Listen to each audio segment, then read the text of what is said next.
একদিন রাতের বেলা মরুবুকে চলছে রাসূল সাল্লাল্লাহু আলাইহি ওয়াসাল্লামের পবিত্র কাফেলা।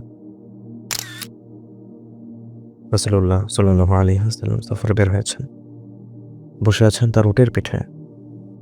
দিন-রাত টানা খাটুনি, ইবাদত, সাহাবীদের শেখানো আর জিহাদ। নিরন্তর কাজের চাপে ক্লান্ত রাসূলুল্লাহ সাল্লাল্লাহু আলাইহি ওয়াসাল্লাম তন্দ্রাচ্ছন্ন হয়ে পড়লেন। উটের পিঠে বসা অবস্থায় হেলে পড়লেন একপাশে।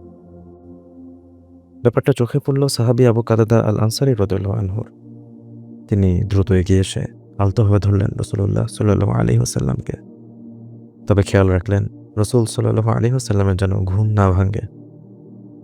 এভাবে একবার, দুবার, তিনবার, প্রতিবার আবু কাতাদা রাদিয়াল্লাহু আনহু এগিয়ে এসে রাসূল সাল্লাল্লাহু আলাইহি ওয়াসাল্লামকে ধরলেন। একসময় রাসূল সাল্লাল্লাহু আলাইহি ওয়াসাল্লাম জাগলেন। অন্ধকারে প্রশ্ন করলেন, "কে?" উত্তর এলো, "আবু কাতাদা।" রাসূলুল্লাহ সাল্লাল্লাহু আলাইহি ওয়াসাল্লাম বললেন, "কতক্ষণ ধরে তুমি এভাবে আমার সাথে চলছো?"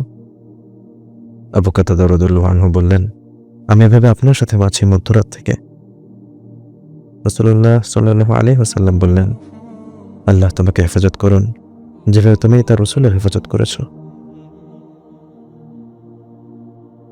কত সুন্দর একটি দোয়া। এই দোয়া শুধু আবু কাতাদা রাদিয়াল্লাহু আনহু এর জন্য নয়, বরং যারাই যুগে যুগে রাসূল সাল্লাল্লাহু আলাইহি ওয়াসাল্লামের প্রতিরক্ষায় এগিয়ে এসেছে, তারা এই দোয়ার ভাগীদার হবে ইনশাআল্লাহ।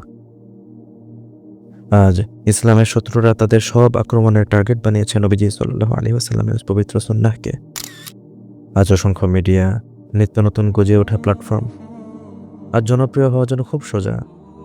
একের পর এক আধুনিকতার বলি আওড়ানো তোতা পাখিরা আমাদের সামনে যায় আসে। অযোগ্য মূর্খ লোকেরা সাধারণ মানুষের সামনে হাজির হয় সব বিষয়ে মতামত নিয়ে।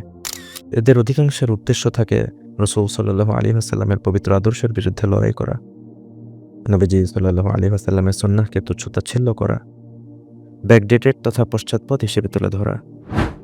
এই সব কিছুর পেছনের মূল উদ্দেশ্য হলো মুসলিমদের তাদের শিকড় থেকে বিচ্ছিন্ন করা, যাতে গ্লোবালাইজেশন আর আধুনিকতার দমকা বাতাসে খড়কুটোর মতো উড়ে যাই আমরা।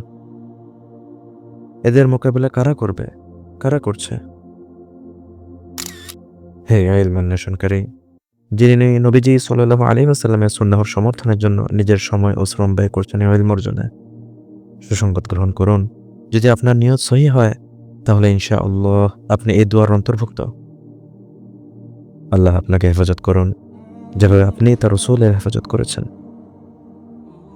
সব বাধা, প্রতিকূলতা, তাচ্ছিল্য, বিদ্রোহ আর জুলুমের বিরুদ্ধে এই একটি দোয়া আমাদের জন্য যথেষ্ট। হতাশ হবেন না, দুঃখ পাবেন না, কারণ আপনি আল্লাহ সুবহানাহু ওয়া তাআলার হেফাজতে আছেন। ফি আমানিল্লাহ।